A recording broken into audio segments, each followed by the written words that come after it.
Greetings, fellow armchair Imagineers. Blue Dragon 5 here. And Jacob Wile. Ladies and gentlemen, as we find ourselves in the midst of Disney's big venture into the world of streaming, having started a war in the process, we thought it'd be nice to stay up to date on the ever growing catalog and rule on what's a must or a bust on Disney Plus. And tonight, the three of us, maybe we have a third person with us, will be discussing the season finale of She-Hulk, Episode 9. Whose show is this? And joining us to give his thoughts on the show now that it's all over, all completed, is very special guest Jon Kelling. Or as he is in the StreamYard thing, not Jon Kelling. Or as he is in the comments, spooky Jon Kelling. Hi, everyone. I broke through the fourth wall just to get here. Yeah. Yeah, he's And how tired are you? Oh boy, are my legs killing me. It's like I just flew in and my arms are tired. I just flew in, and boy, you should see the crash. And we have Launchpad McKelling over here. Yeah. Yeah. Whoa. Never All right, so John, thoughts? Oh boy. Where do we get with this episode? Well, actually, John, give us your thoughts overall on the show. Then we'll build to this episode. Hey, how you feeling? Well, I honestly just all series as a whole. Now we're done. How do you feel the series as a whole, including this episode? The series as a whole, I found this show delightful. It was such a breath of fresh air to kind of get away from the usual superhero show format. I just generally like the fact that the show is constantly trying to combat like the stereotype of what a superhero show is, while at the same time fall into its tropes, only to then just break that down yet again. I enjoy Tatiana Maslany as Jennifer Walters, She-Hulk. I think the supporting cast is fun. The actors that help support for her family are adorable. I think the villains in the show are rightfully villains in every way they're portrayed. Just grimy and gross and just self-entitled douchebags. Some episodes I found a little lacking in the writing, but overall, I think if the show continues forward with what they were doing, especially with these last couple episodes, if there's a season 2, I will happily watch season 2 of She-Hulk Attorney at Law. All right, Dragon. Okay. Yeah, so I mean, on the whole, I mean, now that we're at the end of the rainbow, as it were, yeah, so of course, yeah, She-Hulk was always a show I was very anticipatory towards. I was very hyped for, because again, it was like Falcon Winter Soldier followed by She-Hulk was like the pie in the sky. Hope. I mean, look, this Falcon Winter Soldier show, that's the reason I'm getting Disney Plus. But I mean, but wouldn't it be wonderful if we could get a She-Hulk show, and then maybe what if that She-Hulk show could feature Daredevil in it? Because you got to do that, and it's like that'll never happen. And of course, hey, we're getting a She-Hulk show, and oh my God, there's Daredevil. This is going great. Having seen the show, here's the thing. I did really like it. Here's the thing. I love the show on the whole. I do love the show, and Maslany is the MVP. She's the best thing to come out of the show and everything. I mean, I find that character endearing. The portrayal, I like her, and I'm rooting for her. And of course, I think the effect, especially now we have the whole show now, and we're seeing all the polish and everything. I think the effect looked really good. I just love the idea that we've kind of said this ad nauseum. It doesn't really play a huge role in this episode, so I'll say it one last time to round things out. I think what I love most about She-Hulk, especially in how we portrayed her here, is she kind of has like kind of that Spider-Man Jessica Jones look. There's kind of that flavor to the show, but you have the mundanity at play against the Incredibles philosophy of the Brad Bird kind of Incredibles philosophy of the fantastic and the mundane. It's like in superhuman law, you got to deal with kind of the crap end of kind of the glory of superhero-dom. And of course, kind of sidling that with her and her having these mundane problems and like kind of contextualizing it for our kind of modern world today. It's rather interesting. Now, I think seeing where we've gone with things, I think our pacing while experimental in the fact that like we're having a half-hour show that is not specifically rooted in sitcoms like we had with WandaVision in the beginning, like this, like the full format.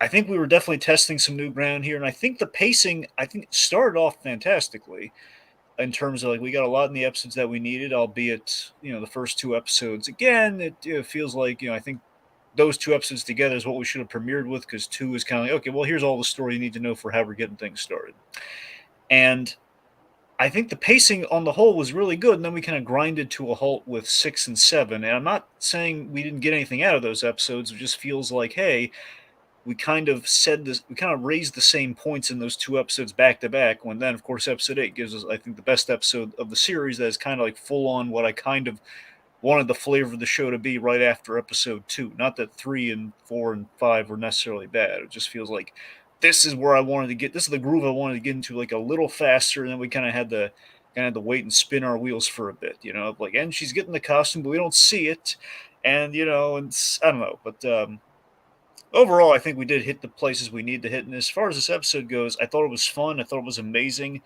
I'm having this bizarre problem with it, though, where I was fearing in the previous episode that we were going to hit the old pattern of the MCU, which, long story short, is like, penultimate episode, easily the best episode. And then we have the iffy finale, which no one's going to be. This is a great finale. It's like some people are like, great finale. Most people have like, it's got issues or it's crammed. There's not enough time with a 35-minute runtime. Pretty easy to see where that comes from. But with this, I didn't have that. But what I instead had was a hard time evaluating it because I thought it was good, but it kind of made itself kind of critic proof in the approach that it took. And the approach that it took, I think, maybe took away from another character we could have done this with. So, but again, that's a long way of saying it was kind of too good, too good for its own good. So I don't know what's really saying. So I kind of having some trouble weaving through like the critic proof nature of the episode. But I was impressed with it to say the least, and I think it's something we need a little bit more of from the MCU TV shows in terms of like, well, at least it gave you a finale to spin your wheels with versus like just kind of all this descent of like good, bad. I'm the guy with the remote to kind of paraphrase Ashford from Evil Dead. Anyway. Carmelo, I like She-Hulk. Some of the episodes I didn't care for it. I think there should have been a theatrical film just named She-Hulk. Okay. All right. Yeah, what do you got? I was like, as a whole, I did find elements of the show interesting, as you know. I obviously I like Tatiana as Hull, as Jen for the most part. I mean, acknowledging him. It's unfortunate that the show didn't really acknowledge its own double standards most of the time. But and admittedly, I do kind of appreciate the creativity of the fourth wall break at the end, which we will discuss. Yeah, we'll get there. It's like, I do appreciate it. I said I appreciate its creativity, but it just kind of is like this kind of like you can just say like, oh hey, we kind of wrote ourselves in the corner. We just need to do the ultimate fourth wall break to get ourselves out of this. Yep. And it's like okay, we know our writing's been all over the place, but we're just gonna make it even more all over the place and just say it's like, oh hey, look, everything's just resolved itself magically. Just go big or go home. And they did neither. And they basically did neither. Oh well, yeah. Like says like I said, I appreciate the creativity. Maybe the execution wasn't not so much to my personal tasting. Okay. But I said that's all. Like I would watch more of it. Like I said, if they changed the show's attitude problem. Okay. All right. Well, again, what's interesting? Without getting too into it, it does feel like thematically. I forget if I heard he was in the writers' room. I don't know how true that is. I mean, I doubt he was. It's been so many years since I've seen the guy, and I'm pretty sure he wasn't in this scene. But I heard he's like a consultant, so I don't think he'd be in the writers' room when we actually go there. Charles Soule, who obviously had a very memorable take on She-Hulk in the comics in recent years.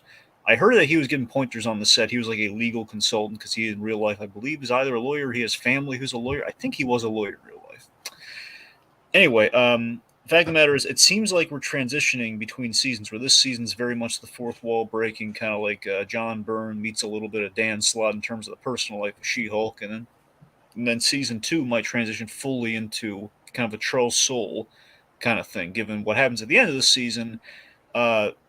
looks like it's going to facilitate what happens with that Charles Soule run of the comics, which is rather interesting if that's the way they're going. Anywho. Yeah, so I guess so. Let's start things off with let's talk about one of the things I kind of called this. I was like thinking pie in the sky, like we've seen the trailer, they've kind of teased it up. We haven't seen it yet, and I was like, oh, wouldn't it be wonderful if they did this? And they kind of did. The opening of this episode is everything I kind of wanted, where it's a wonderful parody and homage to the Incredible Hulk. The '78 show with Bill Bixby. I love that show. That was honestly probably the best part of the episode, to be honest. I know, how great was it, man? It might be their best opening out of the entire series. God, I love it so much. With all the playful stuff they did with the title card, that might be the best one. I know. So it was like wish fulfillment for me. I mean, honestly, for this, the two things I went into the show hoping for based on the trailers is the fact that you're getting the show again. Daredevil's one thing. The second thing is like, oh boy, it's given that one promotional shot they had of like the whole "Don't Make Me Angry" bit from this opening. Just like, can we please do like an opening that is the Incredible Hulk TV series? And good God, like an ad or like a legal ad or something, and we did it. I was waiting for that for the longest time. I thought it was going to be like you said, like a legal ad or something, or like her running with her imagination.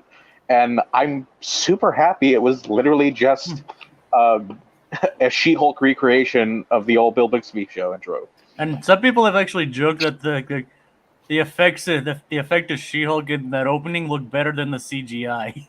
Which is what? It's an actual actor. That's why. They're saying it looks better than what they've done.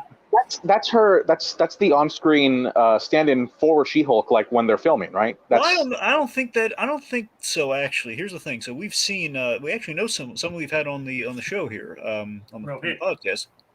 Was it Rohit? Well, no, Notarelli. Oh, Notarelli, right? Yeah, Notarelli. Notarelli actually knows the actress who plays the physical body for She-Hulk. Now, I mean, I saw some pictures of her, like, posing with Maslany behind the scenes. She was a lot more, like, I don't think she's. I forget how buff she is, because I think I don't think it's right. Either that or we gave her extra muscles or something. I think we took like a different bodybuilder actress or something, and we painted her. No, I'm not saying it was her body, but I'm saying it might have been her, because they could have just as easily just put her in a bodysuit. Oh, well, that's the thing. I don't. It looked rather real to me. I think it was just a different person. I could be. You might be right though. I don't know. Regardless, it looked. I'm just saying, considering with like the cameos we got of like actual Marvel like a staff, like I wouldn't be surprised if that was something they did, like just as a fun, like, here you go, kid, like you're in the show, like officially. Yeah, which it's a nice tip of the hat. So regardless, yeah, she regardless, I just love the fact that we kind of intercut with the actual footage too, where you see like like the man hands are like are losing the tire iron during the rain scene where he's like changing the tire and everything. I don't know, I just loved everything about it, and I just love that we did kind of the Robert Zemeckis Forrest Gump thing. We kind of put her in the footage, it seems like, in certain shots, and we just intercut it with actual footage from the. Jacob, do you know if the Incredible Hulk is on Disney Plus, the '70s show? It's not. I've looked. Darn it! That just made me excited because it might be tied up at Universal or something. That's the thing. I wonder how, like, because they had to. I wonder how much they had. Yeah, it was a Universal production, so they still have the rights for that show. That's why they have the rights for the Hulk, because of that. I gotta wonder how much of that they had to recreate from scratch, because some of it, I forget if they just like put her in the chair, they built like a recreation of the chair. They just had the same chair they used from the Incredible Hulk opening sequence from the movie.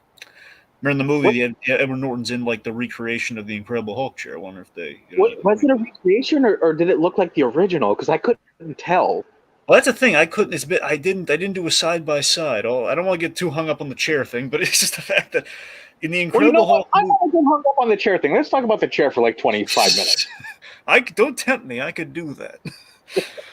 But no, it's the fact that in the Incredible Hulk, Edward Norton is in, like, they did an homage. They redid the Hulk origin to be like the TV show, which is a great idea. And in doing so, they had like a bulkier version of the chair. Now I don't know if this is. Do you remember if this chair was bulky or if it was just like literally what it looked like in the TV show? It looked similar to it did in the TV show. I think they made it bigger. Yeah, so that's why I can't remember if the one that Jen was sitting in was bigger or looked like smaller. And again, it's hard to tell because Tatiana's very small. Yeah, well, that's the thing. Regardless, it's just really great that you can't fully tell, and it was just really impressively done. And of course, we had the savage She-Hulk thing. Here's the best part about all this, by the way: the fact that we used it as the recap. That Yes. was great. That was my favorite part. The fact that we recapped the whole destruction at the gala thing. Where we have the blue Ferrigno looking She-Hulk actress. Yeah, because she was in the dress and she was going around the convention center. Yeah, that was amazing. Oh god, it was great. Um, And also, it's a foreshadow to the ambitious tone of the episode. We're going to go by Act 3. It's a great little foreshadow. It's just the beginning, folks. Yeah. Let's talk about what happened at the very end of last episode, leading up to the opening of this. I find it really, really ridiculous that She-Hulk would get incarcerated for basically breaking the television screen. Well, and she also did proper damage when she burst through the wall. But that's the thing. Here's the thing. Yeah, go on. Hulk leveled Harlem, and he became an Avenger. Yeah, but it was never officially sanctioned. He was always on the fringes. He was never pardoned for that. Bruce Banner was living in the Avengers tower. Well, yeah, that's what I'm saying. He's in the tower. Oh, But yeah, I don't know well, how publicly they knew that. Well, technically, in between the Harlem thing and Avengers, he was hiding in a foreign country. No, that's fair, but I'm saying that he was never brought up on charges for public destruction of Harlem. Mind you, he was trying to save it, but he still caused a lot of property damage. That's the thing. I don't know Because if Bruce Banner was in hiding or not. I don't know. He wasn't hiding. I know between movies. I'm saying after the Avengers, was he just laying low in Avengers Tower? That's what I'm asking. It's either that or he got help from Tony. That's what I mean. Either he got help. At the end of Avengers, he ran off with Tony, and then before Age of Ultron, we saw him talking to Tony in the end credit scene for Iron Man 3. So my presumption is that he was hanging out at Avengers Tower. Yeah, that's what I'm thinking. I'm saying he's laying low in Avengers Tower, and that's why he hasn't been brought up on charges. No, that's bullshit. If he's actively on the Avengers, they were active for a whole year before Age of Ultron. That he should have. All right, fine. Maybe Nick Fury did something. Or it was probably Nick Fury. Probably. That's. I still call Nick Fury probably smoothed it over. Okay, regardless. John, but you do bring a mention point, John. I do want to talk about though with the whole. So we start with her incarcerated. So that's the thing. This is the element of the episode that kind of is interesting for me, where I'm having trouble deciphering because of the reveal that we do, where we really absolutely shatter the fourth wall. Everything leading up to that fourth wall break, up until the bits that we changed in that moment, it makes me question how much of that is just, let's just say, Kevin's doing. We'll evaluate that later, or how much of that is is that an issue or of hey, is that the show saying, yeah, we're disproportionate towards She-Hulk, where she was going after the bad guys and no one's going after the bad guys who hacked her very publicly, and no one's concerned with that because she scared everybody as a monster because rich people care about nice things.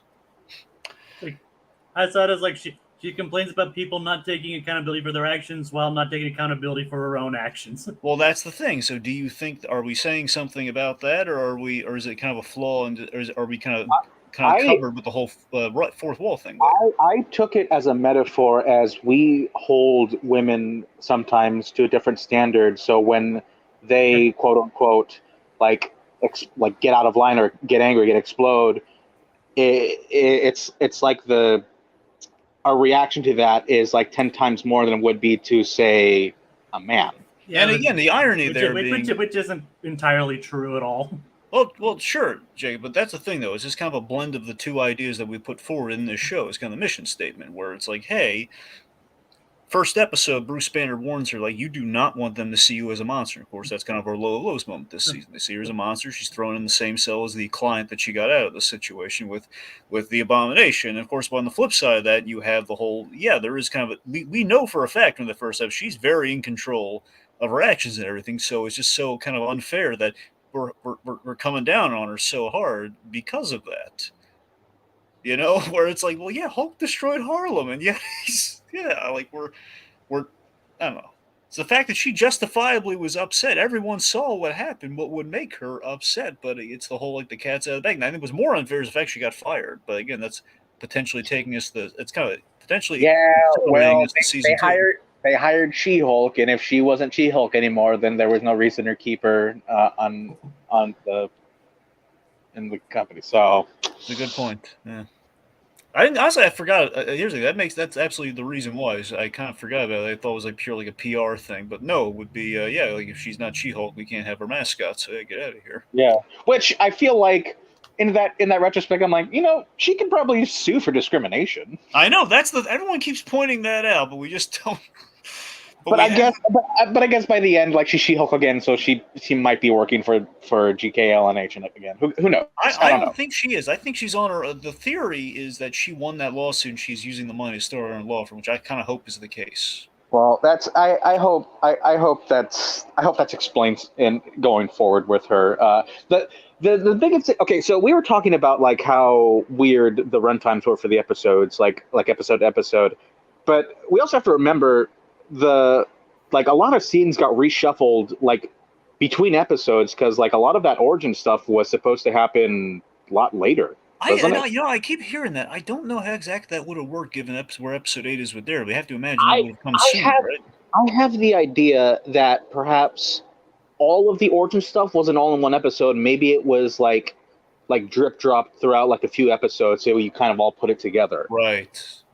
I mean, I guess perhaps it would make. I guess it would make some sense. So that would be interesting. Yeah, I'd be curious to see what the original cut of the show would be like if that was the case, but we'll probably never see that. The one thing I wished we got throughout the show leading up to the finale is I kind of wish Jen pointed out more about like all the weird convoluted plot lines that were happening and a lot of the stereotypical superhero stuff that was building up. Like if she kind of went like, oh, that's kind of uninspired, or I mean, not to mention the other stereotypes she could have pointed out. That's true, but like, I feel like that might have helped because I mean, technically, a lot of her complaints and her own arc was very stereotypical of online feminism. Well, I mean, she did kind of call that out a little bit, like like the Dr. Cliche guy and that kind of stuff. And then I don't know, some of that was. Well, you're right. We didn't lean too heavy into it, so No, it never felt heavy. Like no more than like the actual like incels they were making fun of are in real life. I'm like they were really tame with them in this show. I feel like. I don't know. I thought it was. Oh, go on, Jay. Actually, they're a bit over exaggerated. Well, that's okay. So here, okay. Well, here's where I'm at on it. I've been on the internet. No, it wasn't. I'm kind. Okay, I've been on the internet too. Yes, it was. I'm kind of in the middle on this, and I'll tell you why. Because okay, so with the the intelligentsia, the whole thing there with this episode specifically is that I think we represented them. I think kind of.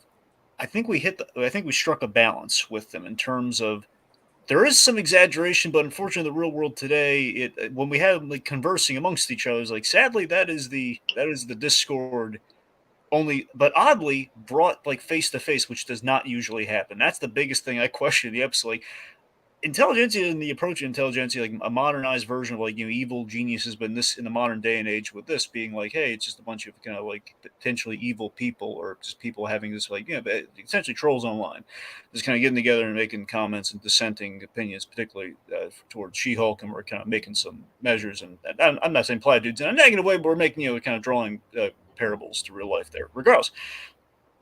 I don't necessarily buy, and this is where the whole writing thing comes in with the whole fourth wall breaks, that I don't buy that they would meet very conveniently at Abomination's retreat, and let alone meet each other in real life, aside from the whole, hey, here's my big blood plot. Come watch it, one and all. This is a big moment. I mean, that's the only buy I think it's the only justification for why they would all show up there like that, but it's still a reach. Like, the climax of the Batman is one thing. That's Gotham City. They're all like, hey, online, we have a presence, we'll show up to do something bad. This is like, hey, show up to watch me show off. Yeah, it was like 4chan Con or something. Yeah, that's the thing. Like, do you buy that they would show? That's where the line kind of diverges for me in the whole kind of believability thing with the insult. I would buy that some people would show up, and I got the impression that some people showed up. Like that, they were packed room though, It was like what, like maybe 60, 70 people max. I mean, maybe, yeah, but still, isn't that too many? You think, or Yeah, no? But from we have to remember like people that were from LA and probably the surrounding like Southern California area, Yeah, and that's not to count like people that might have flown out to there as yeah, well. that's a good point. Yeah, there is like this question like Um, proximity. Now, I want to bring up something because about the whole hosting it at Blonsky's His farm, his meditation farm. Yeah. right. For a brief moment, I was like, "Oh my God, no, Blonsky's involved," and I went, "Oh my God, is this like a supervillain like factory? Is that what he's doing?" But I was like, for a moment, I was like, "That's kind of exciting." That like they're taking like these certain type of people that like already kind of borderline like morally dubious, and they would have like kind of just pumped out supervillains like in mass. But I'm like, when it was revealed that Blonsky was like, no, he's just like hosting it for profit. He doesn't even know what they're doing. I was like, oh, okay, So, well, but you're, not as interesting. Still all right. and this is what I'm talking about, man. This is the big intelligentsia kind of party that we have here. This is again because of what we do with the fourth wall break. It makes me wonder like how much of that is like building up to that point, like what is it actually tracking, or how much of that's like okay, we just can't salvage this, and this is us writing ourselves into the corner. Because when you think about it, it's like, hey, do you really buy Abomination wouldn't have been able to figure out that this isn't just like a motivation, like a motivational thing? Like he's not picking up on anything that's going on here. That he's just like completely hapless and like, yeah, I'm just getting paid for a gig, and I'm showing up. And I'm not. Then again, then right like moments after that are all the plot lines converge and everything, and obviously the over the top basically wrote ourselves into a corner way of all the ways our plots could go. So it's I don't know. Up to that point, it's like the Abomination's like the thread that's starting to win. Of course, the big reveal being the whole who the Hulk King is, and I think a lot of us were hoping Hulk King was somebody else. And yet again, Yeah, I kind of wish Jen had a line that made fun of the whole mystery villain thing that we keep doing in all these MCU shows. With almost all of these MCU shows. Moon Knight's not really a mystery villain thing, but besides that, though, everything else is like, oh, we keep building somebody up. yeah. The Todd reveal was a little lazy. Like I'm even okay with him being Hulk King. Uh, but like him like creating intelligentsia, I think that's going too far. If he had just said, "Oh, I own intelligentsia," then I'd be like a little bit more okay with it because then it would explain how intelligentsia ended up like this. Like if it was something else previously and he just bought the domain. Yeah, I think like a lot of people I was expecting, especially we saw like a guy in a lab coat. I think we were all expecting the leader, and given the whole online element, I was thinking, well, he reached out to the Hulk through to Bruce Banner via computer. So it was kind of my logic. There's like the modern update of that, and that's how he got people to do his bidding and get blood for him. Yeah, a lot of this stuff kind of screamed how leader operates. He just like Yeah, puts and everyone else forward like a chess game. he I believe was one of the founders, if not one of the leading members of Intelligentsia in the comics. So it was Yeah, all what kind of else? Him, Modoc, Doc Doom, I think, right? yeah, all the big brains being the idea. Like, Matt Thinker. yeah, so and it's here's the thing. I think ultimately why the leader isn't in this is the fact that we know he's going to be in the Captain America movie, and I think given the fact that we're going to discount the blood plot and make fun of it, we don't want the leader to. We don't want to kind of make him look lesser, so we're not going to waste our big comeback for him with what we do ultimately in the episode. So I think that's why we don't have the leader in the episode. I think that's probably a decision. So I'm curious because like Jen talking to the very special guest character of this episode, essentially rewriting her reality, right? So Yeah. did they did they still steal her blood, or did he just not use it at that time? Well, that's the thing with the things that we rewrote. I believe that no, she got rid of the blood plot line. So there's no blood plot line. Period. Right, but then that calls into question a lot of stuff. Then if that's the case, the only criticism I have for this episode is I wish I could have actually seen the conclusion to the final fight. Like, Well, that's the thing. If you saw the conclusion, she probably just would have a fight would have broken out. Probably would have won. That's essentially that's what the blood plot would have gone. Like, hey, he stole my blood, turned into a Hulk, and he gets into a fighty fight. No. I mean, like after she rewrote it, I wanted to see that conclusion. Oh. Yeah, basically build it to an anticlimax. Yeah, Oh wait, like do you mean just like the whole after we rewrote and then we basically just the rest of them? like you change everything, and now we're at like the end of like the fight. The cops are there arresting Todd, and Because like basically the fact that we just went to the aftermath instead of seeing the actual altercation. right. I would have liked to. I would have liked to have seen like no, okay, now she made the changes. Now let's see how this plays out. That's a good point. But here's something that bothered me: the inhibitor thing. Okay, because initially I thought it was just like first the first time I saw this thing, I thought, okay, it's the inhibitor thing of Bruce Banner, but we can't. But Bruce Banner, it got broken. He couldn't rebuild it. So, No, he said it. He said it would take him time to rebuild it. oh really? He didn't say that was like a pro. I thought he said it was a prototype. It was a prototype. Yeah, it was a prototype. So Which he's means not there. which, I mean, there are other smart people. Well, that's what I'm saying. If so, you're saying as far as you're concerned, the inhibitor pre-exists and he just built his own, is what you're saying. Oh no, yeah, because like we also have to take into account like a lot of time passed before Jen, like from Jen becoming She-Hulk to the events of the first episode where she hulks out for the first time in public. There's I don't know how much time had passed between all of that. Bruce could have had like plenty of time to like rebuild it perfectly if he wanted to. Yeah, but he's in space. Yeah, but like if the tech's still available, there's plenty of other people to source it out to. Maybe. What I'm saying is that like this is the Marvel universe. There's like a super genius like every other block. All right, that's fair enough. Because I could have sworn it's basically because when Abomination got his sentence, we got the whole like he got his probation. It kind of seemed like it sounded they were gonna put like an ankle monitor on, which we know they did. But the ankle monitor is a question of like if they had the access to the inhibitor thing, they could have just had him stay human regardless. But why? I don't know. It seemed like he was in control because he said, "Look, I can control it," like at will. And he was just going back and forth. Versus, if they had access, they give him the inhibitor, so we can't do that anymore. But yeah, no, the inhibitor stops him from transforming. Yeah. But if he takes it off, they know that he took it off. But we saw in the credits of this, he put the inhibitor on his chicken. Well, yeah, we did see that, so I guess that's so he could slip it off and put it on something. That's okay. So I think I get what you're saying. So basically, the inhibitor served as the way of telling it was like okay, and for Jen also, like she didn't transform until after she took it off. Like you could, there was a audio cue where like she rips off the inhibitor and then she transforms and then she breaks through the streaming service. Well, thanks for clearing that up, John. I think I got it. Okay. All right, let's see. How nice was it though? Because poor Jen, when she got fired and she had to bunk with her parents. I want to get this in before we get back to the weeds with it. How nice was her? It was so sad to see her lose her apartment and everything when she lost the job. I love her father was like defending her against the press and like squirting those. Got water for days, guys. I don't care that there's a drought. Yeah, it was adorable. No, yeah, her parents are really supportive, especially her father. I love her father so much. Her mom's a tad aloof, but her dad's pretty much like her emotional support for the most part.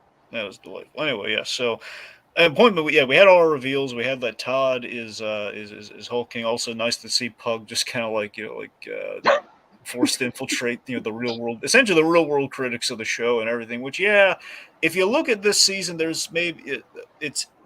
I think it's that we've had a lot of negative male representation in this first season. Like, think about it. All of our good male characters. We got been counting on one hand, less than one hand. You got Pug, you got Matt Murdock, and then you have the people that don't count. You got her father, and you have her cousin. So it's 4 people, and half of them. Bruce Banner, Ched. I don't know if Ched counts. Ched's kind of fine. Ched counts. I think he counts. He's not toxic. All right, fine. He counts. He's just a little stupid. All right, fine. He's stupid, but he counts. He was trying to be helpful, even if he was being a little mansplainer. Like, that's not a word, but okay. Oh wait, isn't well? No, every word's not a word until we make it a word, so it doesn't matter. All right.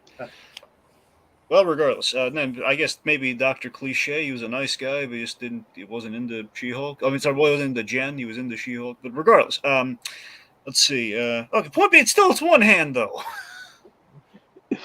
How many fingers is that? Roughly 3.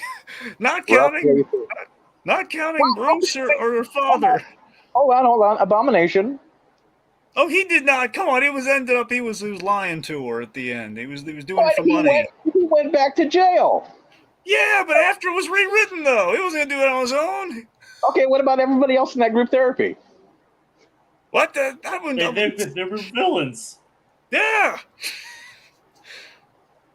And the record, here's the thing I keep wanting to mention. Okay, He's basically referring to main characters anyway. Either way, okay.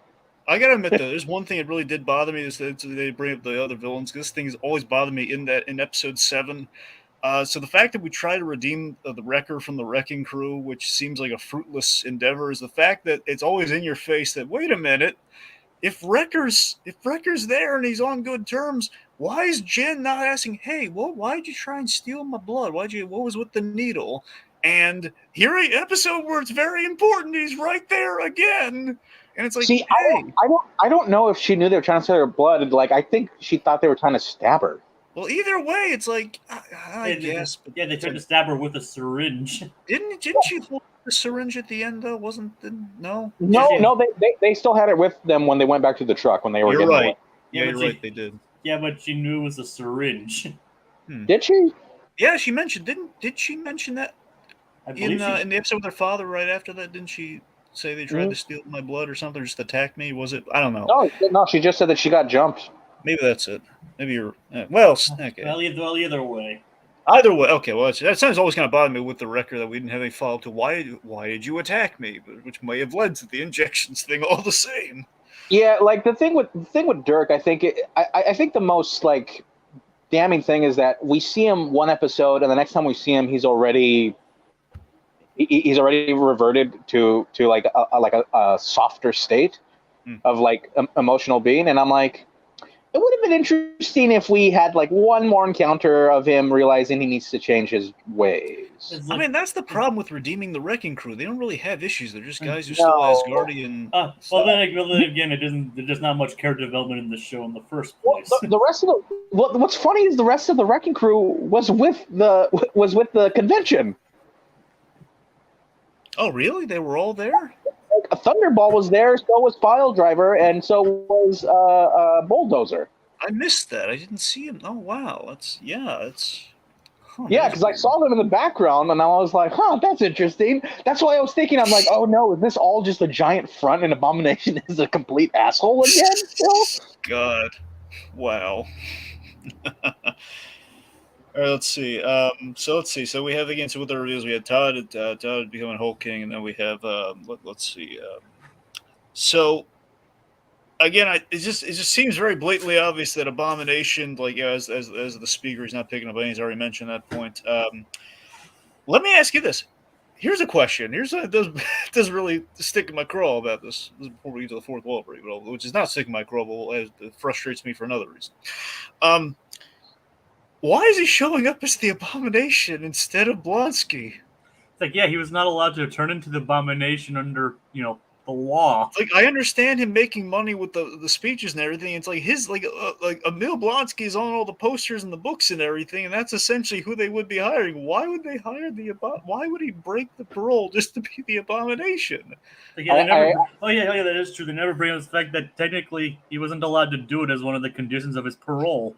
Yeah. I mean, they mentioned that, though. That was like almost the main condition of his parole was don't transform into the Abomination. That's pretty much it.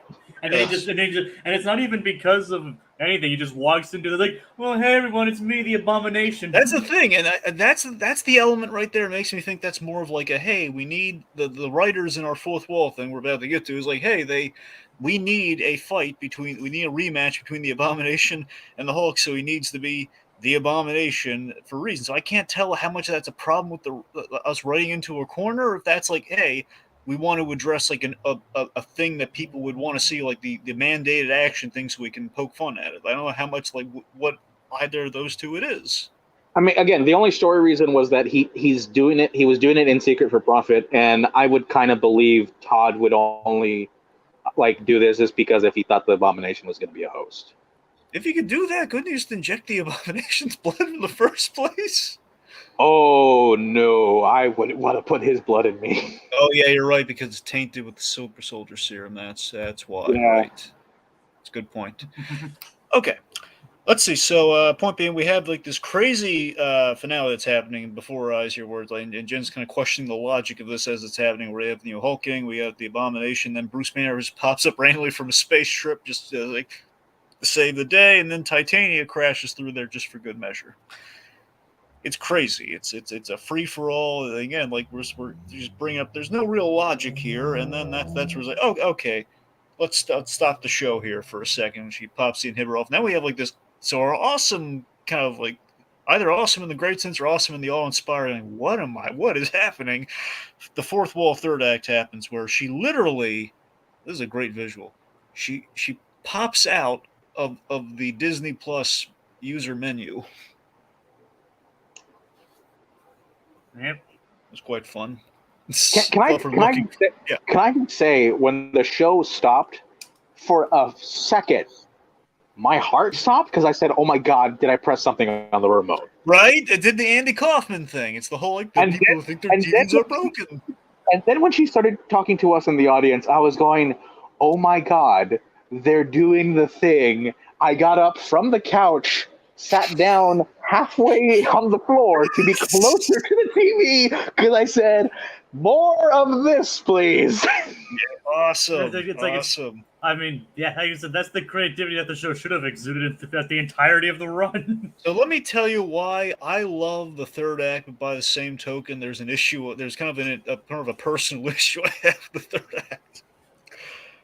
So I love this, but it kind of stole from Deadpool's greatest story. I'm not saying stole in a negative way. I'm not saying it doesn't work. I'm not saying it's not fun, but I am saying it's like this is literally like Deadpool kills the Marvel Universe, only it's not lethal. She-Hulk did this first. Wait, I know in all the time she would interact with the creators, but I mean, like, did she literally go to the offices? She literally ripped through the comic pages, walked between the panels, and went to speak to the writer and editor. So she literally, that's specific. She went to the offices and spoke to them. Yes, this was a John Byrne thing. She literally did this. All right, that's fair. To complain about the story, how it was going and how it was ending. I remember she did that sort of thing a few times. I forgot that was like literally she walked right into the office. I thought it was like John Byrne randomly was there or something. But here's the thing. Even so, and again, with that in mind, it does kind of help it a little bit. That does help it, but it's just still, there's not an issue with the episode or with the fact that we did, because what we did was awesome. It's just the fact that it's sticking in my craw because, oh man, my dream for what Deadpool 3 would be has now been shattered. Just the fact if I want Deadpool to acknowledge the MCU thing and maybe go to the Marvel offices and maybe interact with a Kevin Feige type, and we didn't. Oh, I got a whole idea for Deadpool doing that, and it doesn't even have to be in the movie. It could just be for the trailers and advertisements. All right, well, we're good. You see what I'm saying, though? It's the fact that, like, at the same time, I'm watching this, I'm like, this is amazing, but it's Deadpool's thing. I want to see this for Deadpool 3. No. It was her thing first, sorry. I know it was her thing. No, it's so, that's the thing.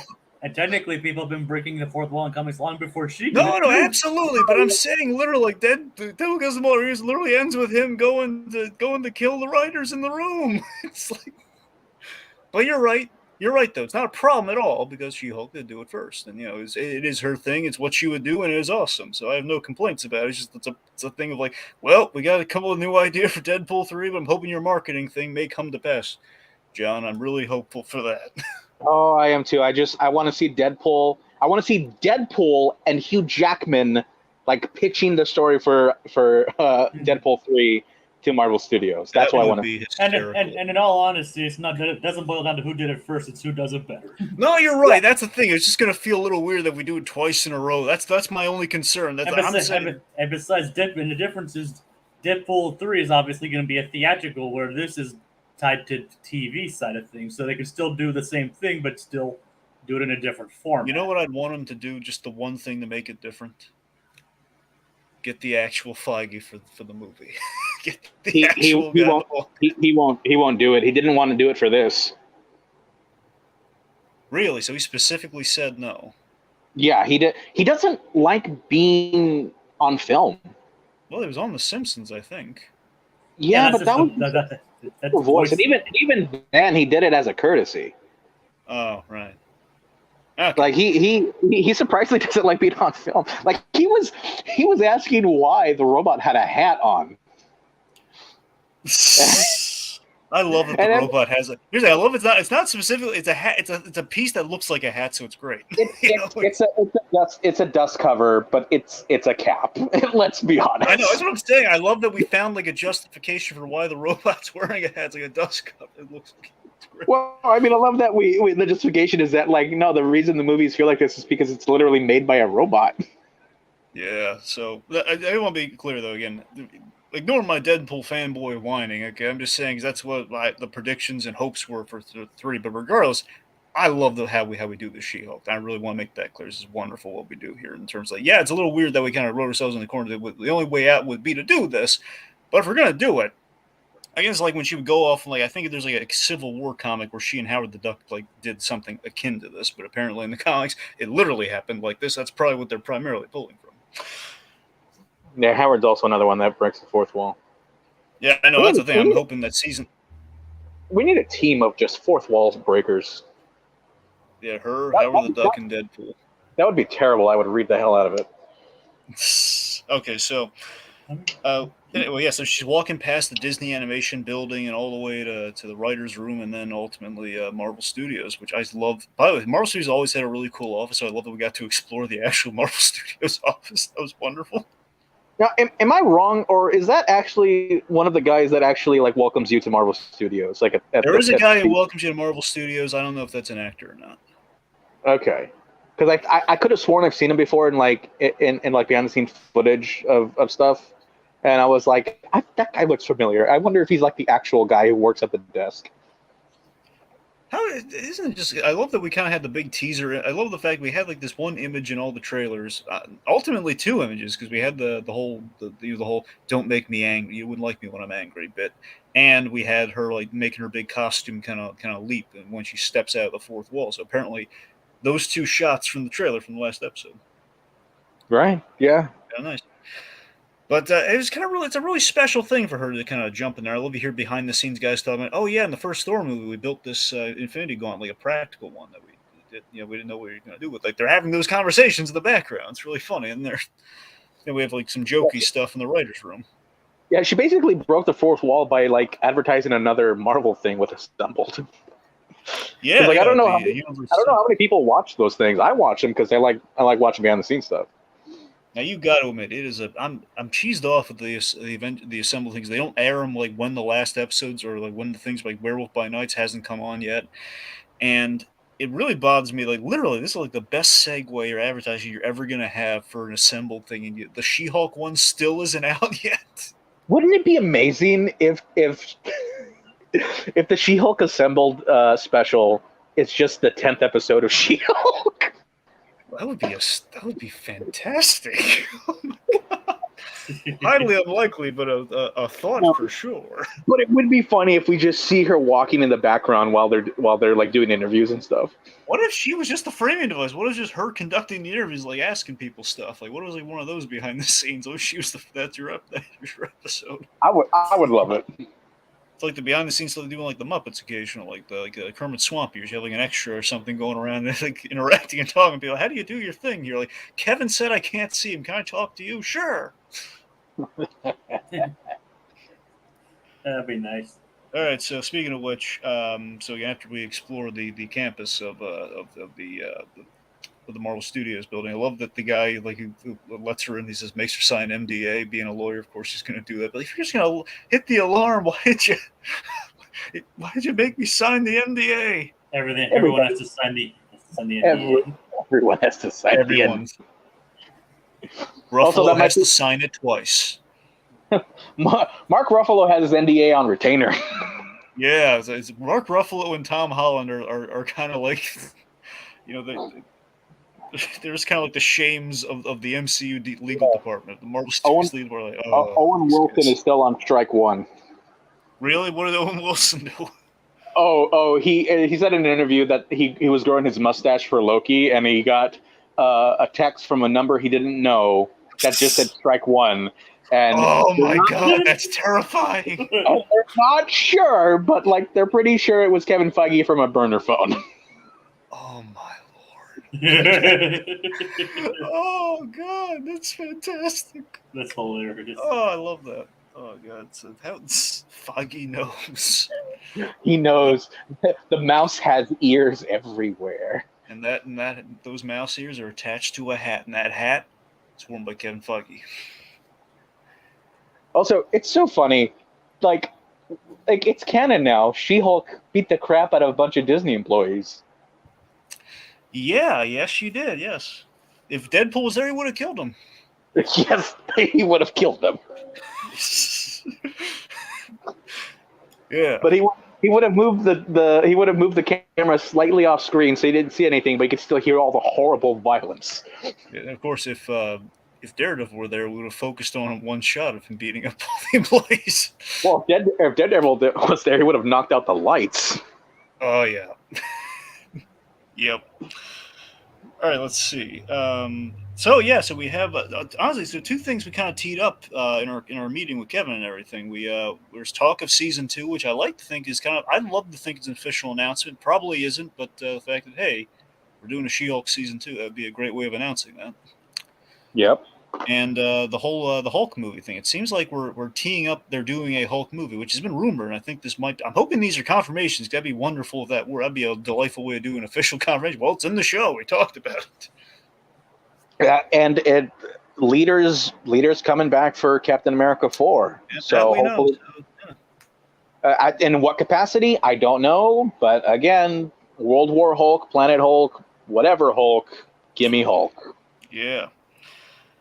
So let's see. So yeah, I love that we call out the budgetary stuff of the TV show, which is why I think we were in. Honestly, I think is why we were in the meditation farm for the third act for the finale in the first place. I think it was a budgetary thing, personally. Yeah, cost cutting measure. We already paid for this. Let's just keep using this set. Yeah. So this is the whole the whole. Can you transform? I can't talk to you like this. What do you mean? Like no, you're expensive. You have to transform, but don't do it in front of us. Just like look. You're gonna look away, like you do it off screen. Wait till the camera's off of you. Our VFX crew are working on something else. Cue So Black. I was going. Sorry. Yeah, cue the Black Panther thing. So that's a bold joke to make. Now I wonder if that was like it was kind of too late to remove it or not, because obviously the MCU's kind of coming under fire with the VFX thing. I thought the joke was going to be our VFX team is tired. I thought that's where they were going. I know, right? That's what I thought was going. Are they going to be that bold? Are they going to say?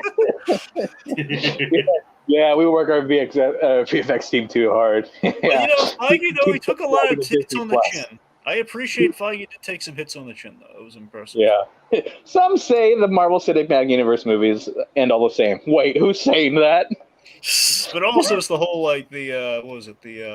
I was gonna call it the dad issues thing, but more so the what was it? Right. It was the whole the third. Well, not the ending. The same thing. I'm sorry, I'm blanking on this right now. I don't know why. Oh, then it all comes down to just one big fight. Yeah. It all comes down to one big. Oh no, I remember what it was. It was the fact that some better than others, but let the internet decide. That line. That was funny. That's the thing. That was like the one I was like, okay, I appreciate. Okay, Feige, you earned something. They don't let up points there, or earn all the points, but there's some extra for you. I think Iron Man 3 is pretty good. Other people think it isn't, and I just don't talk to those people. I mean, I like Iron Man 3. I like Iron Man 3 as well. It's just the. Thank God. Otherwise, I'd have to leave this podcast midway. So let's see. So this fact that she gives her closing statement, which is kind of like a big kind of conversation about, kind of a call out of phase. Honestly, it's kind of her commenting on seemingly phase 4 of the MCU as a whole, with the whole we need the. I think the goal of phase 4 was we wanted to shake up the formula, which I think in some cases worked better than others, and at the very least, attempts were made for almost all the movies. When you look at it in terms we want to try and not have I think Shang-Chi obviously did not succeed in that department. In terms it's a big CG battle at the end. It's still better than the majority of what came after it, though. Not yeah, exactly. But I'm just saying, in terms of I think the big CGI battle in Shang-Chi isn't as awkward as the fact that the Dweller in Darkness just comes out of nowhere. I'm sorry, what? I was just saying the big Shang-Chi battle isn't really as awkward as the fact that the Dweller in Darkness comes out of nowhere. Yeah, that's what I'm saying. That's what I mean particularly by the CG battles. Less the army, it's more so that we have a battle with a CG element, which is that giant think it comes down. Yeah. Like I said, I still say Shang-Chi as a whole is probably the best thing in Phase 4 so far. Well, for sure, Shang-Chi is rather, especially the first act. Shang-Chi is fantastic. Let's say, it's definitely. And what's the correlation? I mean, Wong's there. Yeah. Yeah. Give that guy a show. Now we just see if Wong shows up in Black Panther. And will Madison be there with him? No, probably not. Yeah, girls' night out. Wong with Wongers. Good old Wongers. Oh God, but yeah, it's like that would definitely raise up the points for Wakanda Forever just to have Wong there. Just you don't even need a reason for it. He's just there.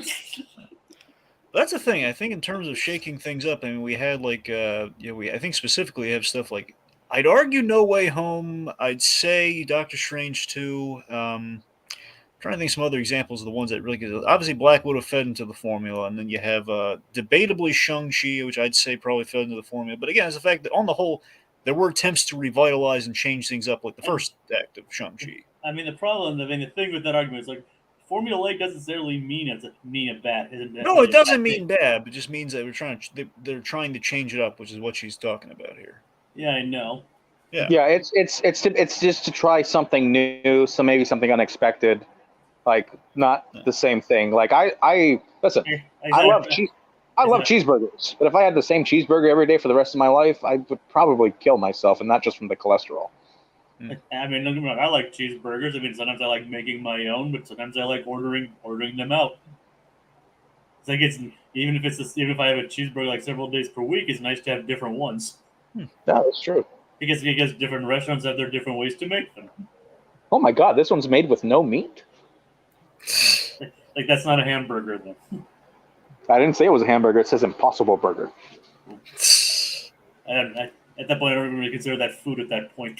All right, can we refocus back to the Green Lady, please? Yes, back to the Green Lady. Back to the Green Lady. Or Girl Hulk, as her mother refers to her by. She-Hulk. Or it was. Yep. All right. Sorry. Yes. So I love that she's kind of bargaining with Kevin there about making changes. Like, no, we don't need this, we don't need that, but we're gonna set up a movie. Like, no, we don't need to do that. It's kind of interesting to see the notes that Kevin that Kevin took here, like the whole I'm still gonna drop a reference to what we're doing with the Hulk at the end as like kind of an end tag sort of thing, which he kind of did.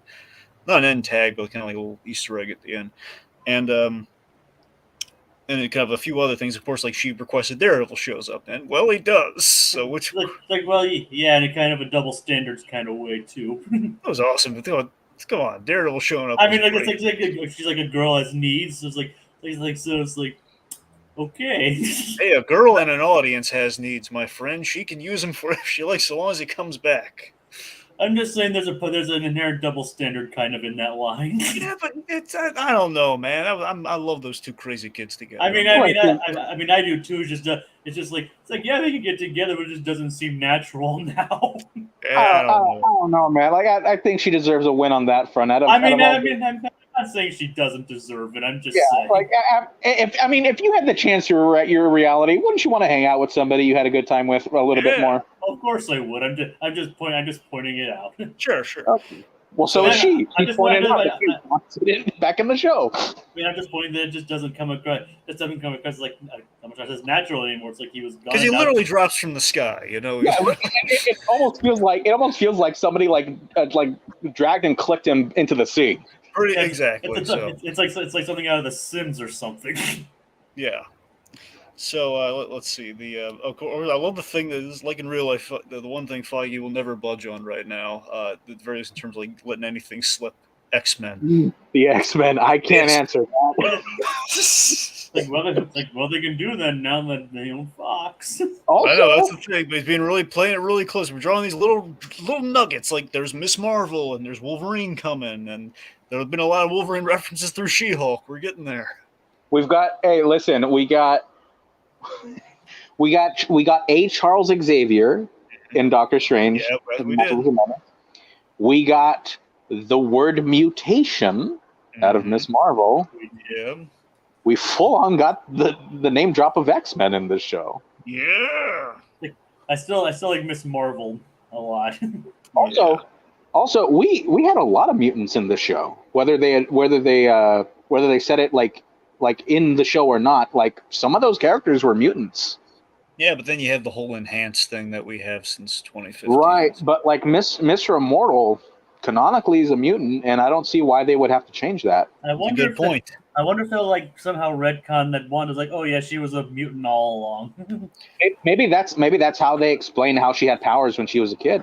Well, to be fair, it's just I think that was the assumption. Plus, it's the whole thing of like. I think because remember when she was introduced, obviously they weren't able to negotiate that kind of stuff with. They only able to negotiate her appearance, but not the fact that she was a mutant. Well, the good news is that enhanced is only a word. So like now we've given it many names over the years, enhanced, but now we just call it mutant. Actually, we do have a category for this. Enhanced is for anybody that was given powers externally.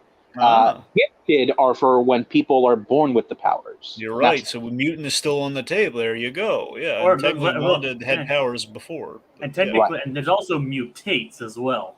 That's what I'm saying. Mutates essentially is enhanced, though, isn't that? Isn't that what the case is? That's basically enhanced. Like Deadpool's a mutate, for example. Deadpool, Spider-Man, Captain America. Yeah. The Hulk town is a mutate. Oh, absolutely. Yeah. Absolutely. Cap is kind of interesting. I mean, I guess Cap was mutate. It's kind of a weird label. Super Soldier Hero is an enhancement. That counts then, yeah. Because I know it counts as enhanced, but it's the same difference. So you're right. Yeah. So you're right. Mutation. They calculated that Kamala Khan herself is obviously a mutant.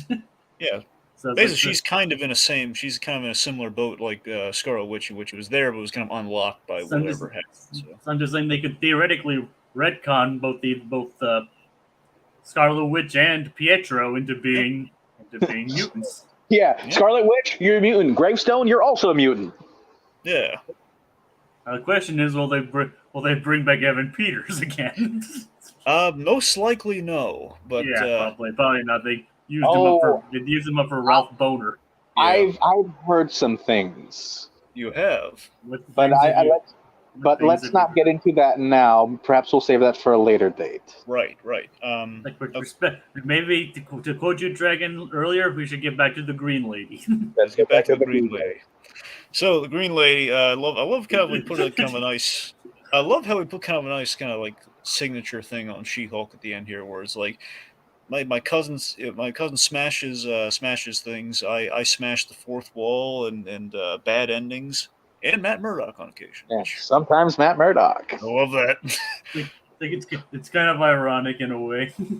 Seriously, how delightful. I know we keep saying it, and we've been saying it for 9 episodes now, but you know what? Tatiana Maslany, she's electric. She's an electric personality, man. She's so funny. I mean, the material might not always be the best, but she's definitely She-Hulk. It makes you want to see her like in the movies and just come back a lot, doesn't it? Just like the material might not always be up to scratch, but she's always a good delight as She-Hulk. She might not come back as often as Wong, but she could still come back. Remember, this is Phase Wong, the Wong Cinematic Universe. Yep.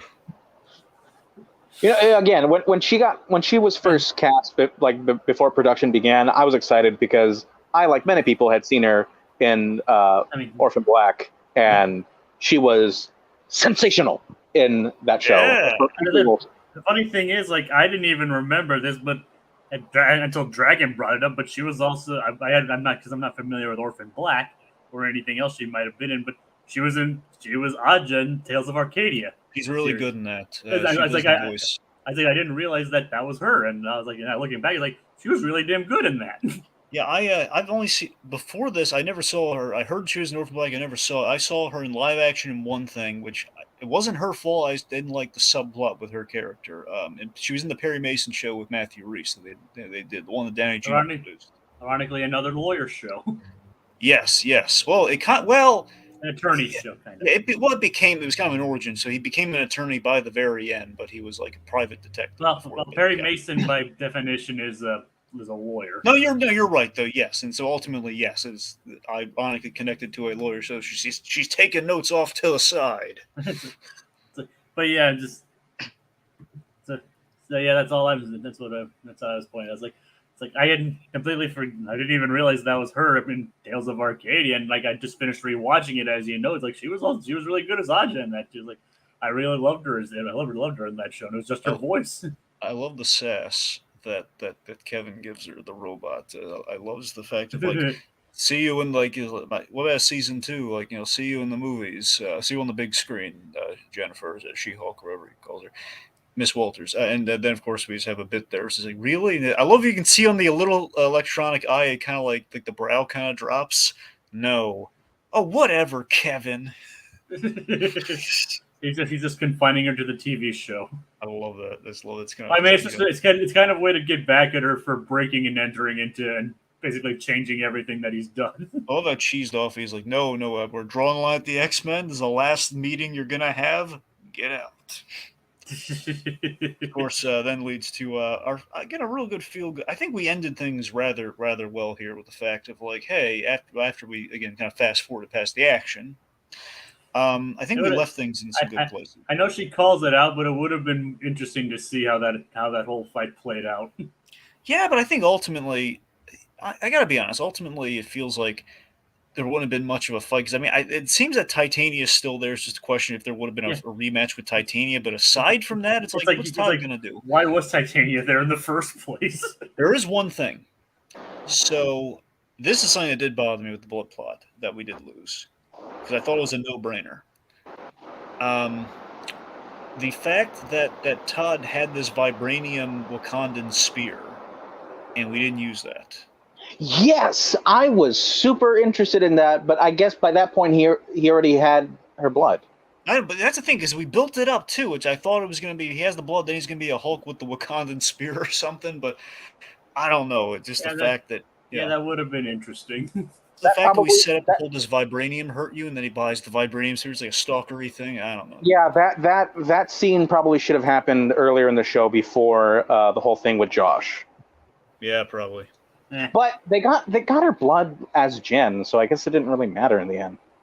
Yeah, that's the thing. So it all worked out, and it ends with a very nice family barbecue with I love it. With Matt in tow and his father's like grilling him over everything. Well, the whole family is, they're all like the ladies are flirting with them, and like the answer they're asking, they're really stuck on the money thing. Yeah, really. Dom Toretto's right there on the grill. The whole family's there. But seriously, I kind of felt bad for Matt. He's just clearly uncomfortable in this whole situation. It was funny. It's like the first time I've ever seen. It looked like Jen's aunt was kind of feeling him up a bit. Yeah, I know, right? Doesn't it look like that? Yeah, a bit of a double standard there. Well, to be fair, Jacob, the ladies love Matt Murdock. All the ladies. Well, I know. Like, yeah, I mean, I can't blame them, obviously.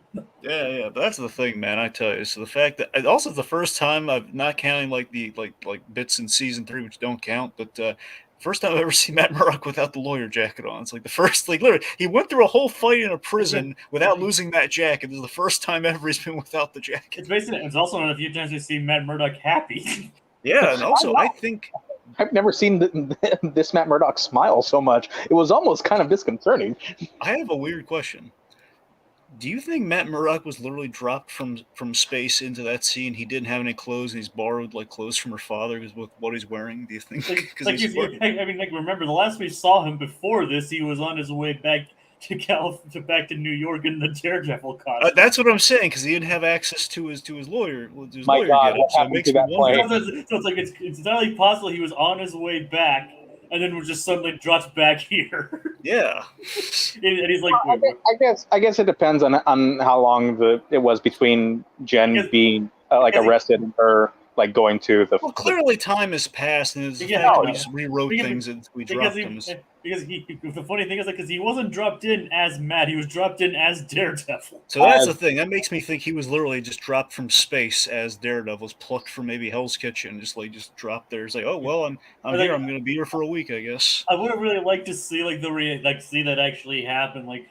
Maybe even bring in some people from the Netflix show, people talking to Matt. Then all of a sudden he just disappears out of nowhere. It's like, hey, where did Matt go? Yeah, we had this joke that Kevin makes. Well, we have his joke with Kevin, where Kevin's was just like, bring back Daredevil, and then he says, we don't. Basically, her implying obviously is the physical attraction Daredevil, and he says like, we don't do a lot of that here. Now, do you think that's like I think it's primarily in reference to like the whole Eternals thing, where you have like the sexy Eternals is like a whole thing, but I think. Part of me wonders if it was like, yeah, we've been arm's length with the Netflix stuff. Yeah, historically we've been low in that department. So I wonder if that line is in. What do you think? You think it's in reference to the sex with the Eternals, or do you think it's in reference to the whole Netflix thing? I listen. The shot of Jessica Jones and Luke Cage breaking that bed frame is imprinted in my mind forever. Yep. We're a bunch of perverts. Well, back to the green. Back to the green lady. Back to the green. Seriously though, how nice. Yeah, before we implicate ourselves even further. No, but seriously though, it is nice to see kind of like it gives me hope that Matt Murdock might. I'm just kidding, by the way. It gives me hope. I'm not. I'm just kidding about the whole pervert thing. Oh, I'm not. Okay. I'm trying to cover bases here. Don't drag it out, Jacob. Just let it go. I'm trying to save our reputation here. I'm not. Okay, it's up to you. Okay. Back to the green lady. Anyway, what I was getting at. This does kind of give me hope that between each other's shows, either on Born Again or just with the second season of She-Hulk, perhaps Matt Murdock might appear again, or vice versa, her and his show. It's the fact that it seems like, hey, could be a fixture. Like again, they becoming a thing at least for a while. He's sticking around for a week. He's meeting the family, and also, I gotta admit, it's just the fanboy in me secretly just when this happens, like, oh my God, there's Daredevil and an Avenger. The Hulk is they're in the same proximity with each other. And he's like, I love how she just tells him, oh, it's my cousin, the Hulk's. Oh. Yeah, it would have been nice to actually see them shake hands or something. I know, it would have been nice, yeah. Clearly they were just reacting to emptiness while like that stuff with Ruffalo was probably filmed like at another time. Yeah, it was. And Hulk himself has a secret that he brought to the table too. Yeah, this is big. A lot of people. I somewhat called this, but I didn't think they were ever going to do it. I said, "What if they did this?" But my God, they actually. Yeah, I remember the first episode, and then the second when he was in space. Like you were pretty much calling the fact that he had a son. Yeah, and here we go. It's Scar. We met Scar, his son from Sakaar. He's pretty big for an 11-year-old. Well, in the comics, I forget if there was a time jump in the comics or it's like a biological thing with that plant where it was a baby and then he was the full. Yeah. Isn't there they did mention that time passes differently on Sakaar. Yeah, that's the thing. So like Sakaar's in a weird thing because of all the wormholes, so time is basically in the devil's anus and all that. Yeah, so actually Hulk could have been there for a lot longer than just the 2 years he was missing. Oh, that's a good point. Yeah. Huh. Or at least it felt like longer than 2 years. Regardless, point being, time passed. So either time or biology, whatever. I think it's the time thing you guys are bringing. That's probably how we get Sakaar. I think it's gravity is the issue, right? I don't know. I thought it was like literally like the wormhole thing, because that everything's coming, like it's drawn to a certain point in space. But we're not astrologists. Yeah, I'm not a physicist. I just play one on TV. Yeah. Where's now, I wonder who the mother is of Scar. Well, we know who the mother. Well, in the comics, we know who the mother is. My assumption is it's. Well, go on. Again, in the comics, we know. In the MCU, who knows if they'll even ever bring it up? I mean, that's the thing. But she has the markings that indicate the mother. It's just, my assumption is that it's the same mother. We just haven't met her yet, and that this Hulk movie will illuminate the blanks or something. So who is this? So who's the mother in the comics? The pronunciations depends on who you ask, because the anime there's Kair. It's either Kair or Seer, depending how you pronounce the C. But she is this kind of this gray kind of humanoid alien. She's Jacob. You never watched the Planet Hulk animated movie, did you? No, yeah. It's really good. You might want to look into it. So she's in that. Is that on Disney Plus? Yeah, actually, I think it might be now. I think it's somewhere. I think they added it at some point. I don't know if they. You might want to look into it. All right, home on Disney Plus. It's either that or it's like free on YouTube. At some point, it was free on YouTube. I don't know if that's okay. So it should be available somewhere. I own it on DVD. Yeah, let's see, Hulk, the Incredible Hulk, probably the animated series, She-Hulk, Journey of Law, Agents of Smash, Iron Man, Hulk, Heroes United, Earth's Mightiest Heroes, great show. It's not on here. You typed in Hulk or Planet Hulk or something, it just didn't show up. Yeah, just type in just Hulk in general. It's not Well, on here. Yeah, well, look into YouTube or something like that. I think they have like a free with ads sort of thing. But regardless, it's worth looking into. It's good. So, yeah, it's the point. We have Scar. So, oh god, he's got the Hulk has a son now, and then we have Matt Murdock kind of becoming an item with Jennifer, which is great. I'm just so happy we got Daredevil again. Here, I never would have imagined it. It was like, oh my god, what a pleasant surprise! They're really hedging their bets with this 35-minute runtime. We're getting all the good stuff in there. And then, but seriously, our ending with the courthouse, I thought was very appropriate. I thought that was like the really great button to end the show on, because given like the title sequence ends with her on the courthouse steps, and she's in the classic purple suit and everything. She's walking up the stairs, and she's basically taking a page from Daredevil's book. The whole like, I'm gonna go after the bad guys. The people are kind of intimidating other people. Both in the court and outside of court. Very nice. Yeah, I thought it was like the appropriate button. And again, the presumption is like they're talking about the lawsuit, and we see in the courthouse art that she won. It looks like she won her lawsuit against Todd in there. So the implication to me is that she's going to have like probably a payday, and that payday is going to be going towards her own law firm, which Matt Murdock kind of gave her the light bulb for when he told her like what she could do with her practice of law.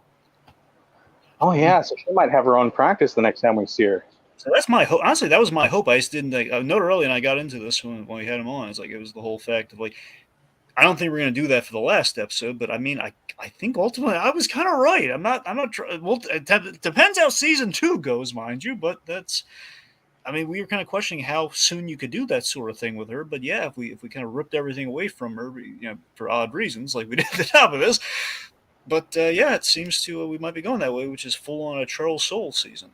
That would be a fun reason to have her in Daredevil Born Again, if she shows up, just to get some tidbits on how to run your own thing from somebody that she personally knows.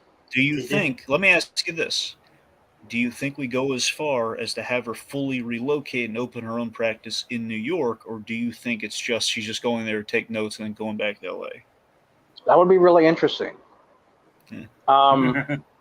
I think it would work better for like the whole Avengers thing if she was located in New York. Yeah. I remember Iron Man started in California though, and he was pretty much still stayed in California. Unless we do a West Coast Avengers. Ah. Let me ask you this. Think about this. So, Hawkeye, we have Kate Bishop in New York.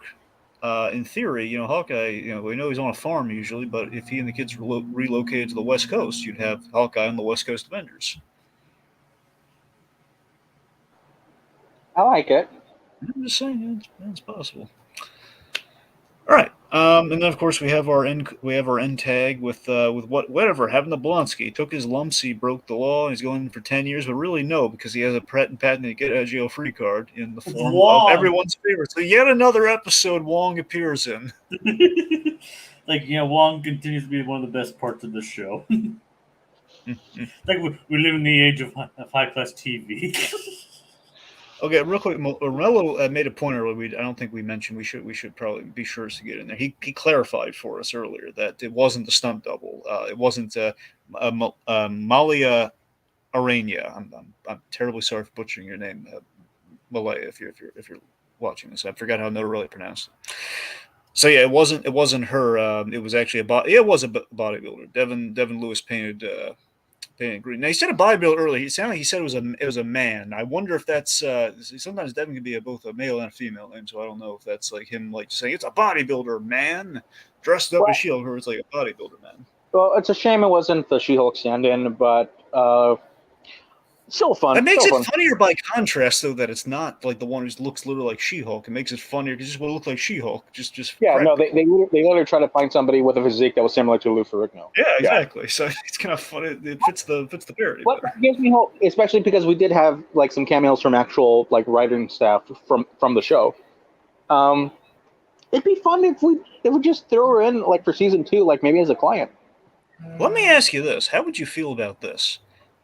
in lieu of like some people, because I think ultimate CGI worked. I think some people are making a mountain out of molehill to CGI in places. I think some, like No Rally, for example, wasn't crazy about the physique in terms of the build, wanted to be more muscular. But regardless, what I suggest, what I wonder here is like, do you think in response to the people's criticisms of the CG and it being kind of a prominent thing, and of course, obviously the whole VFX thing with Marvel being kind of broad, do you think we'd go as far as to have that stand in shots that did not show her face painted green?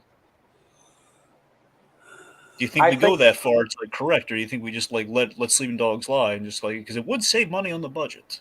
it would save money on the budget. It would be cheaper. It'd also probably give that actor or the stunt actor more time to like actually be on screen. Yeah, that's what I'm saying. So yeah.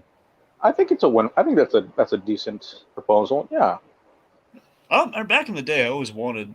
I was posited back in the see Tiki and I back in the day before we when the Netflix shows were announced, but they didn't start yet. We did this whole thing where we pitched a whole bunch of kind of TV shows that could have been like Marvel Netflix shows, and beyond the four heroes announced, we basically speculate what the 13 episodes would be for per episode. Then we kind of speculate onto the Punisher if he got a show, which ultimately he did, and then one we threw in was a Hulk show.